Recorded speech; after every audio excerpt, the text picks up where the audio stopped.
ఆంధ్రప్రదేశ్ రాజకీయాల్లో మరోసారి ఆసక్తికర పరిణామం చోటు చేసుకుంది. వైసీపీ అధినేత జగన్ అసెంబ్లీ సమావేశాలకు హాజరై తనతో పాటు వచ్చిన 10 మంది ఎమ్మెల్యేలతో కలిసి గవర్నర్ ప్రసంగాన్ని అడ్డుకుని కేవలం 11 నిమిషాల్లోనే సభ నుంచి బయటకు రావడం రాజకీయ వర్గాల్లో చర్చనీయాంశమైంది. అసెంబ్లీ వెలుపలకొచ్చిన అనంతరం సస్పెన్షన్ కు గురైన ఎమ్మెల్సీ దువ్వాడ శ్రీనివాస్ ను జగన్ ప్రత్యేకంగా పక్కకు తీసుకుని మాట్లాడడం మరింత ప్రాధాన్యం సంతరించుకుంది.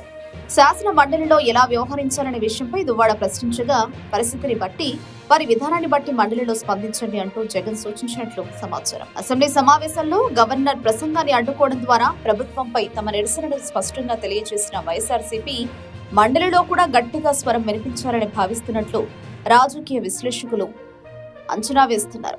పార్టీ తరపున బలమైన వాయిస్ గా నిలవాలని దువ్వాడను జగన్ కోరినట్లు ప్రచారం జరుగుతోంది. ఇప్పటికే దువ్వాడ శ్రీనివాస్ అధికార పార్టీపై తీవ్ర విమర్శలు చేస్తూ వార్తలు నిలుస్తున్నారు.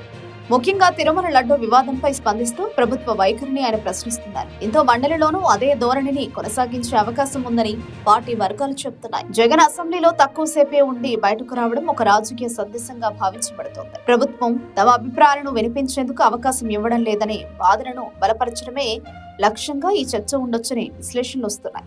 అదే సమయంలో మండలిలో వ్యూహాత్మకంగా వ్యవహరించాలని సూచించడం ద్వారా ప్రత్యామ్నాయ వేదికగా మండలిని ఉపయోగించాలనే ఆలోచన స్పష్టమవుతోంది. మొత్తంగా చూస్తే అసెంబ్లీ వెలుపల జరిగిన ఈ చిన్న చర్చ భవిష్యత్తు రాజకీయ వ్యూహాలకు పునాది వేయొచ్చనే అభిప్రాయం వ్యక్తమవుతోంది. మండలిలో వైఎస్ఆర్సీపీ ఎలా ముందుకెడుతుందో అన్నది ఇప్పుడు ఆసక్తికరంగా మారింది.